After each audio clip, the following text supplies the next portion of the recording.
আসসালামু আলাইকুম। কেমন আছেন সবাই? আশা করি সবাই ভালো আছেন। আমিও আল্লাহর রহমতে ভালো আছি।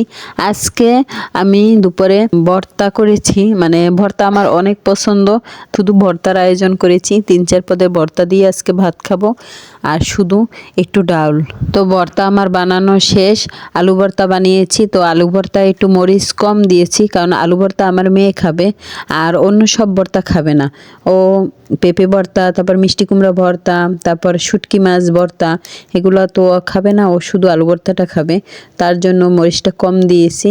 আর আমি মরিচ নিয়ে তারপর খাবো, ওর ছনার বাবাও মরিচ নিয়ে তারপর খাবে।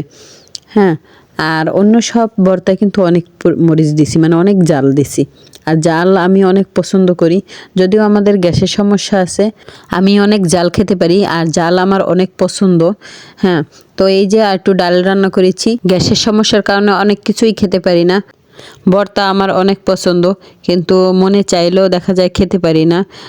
অনেক সমস্যা, মানে কি বলবো।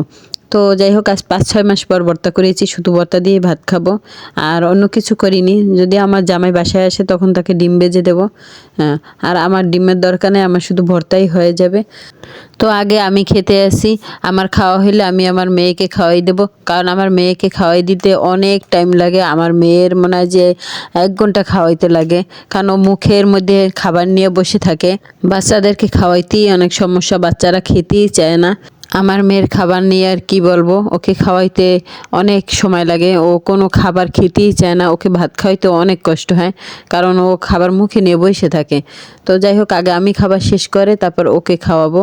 এখন একটু ডাল নিয়ে নিলাম, এই যে। তো আজ এ পর্যন্তই, সবাই ভালো থাকবেন, আল্লাহ হাফেজ।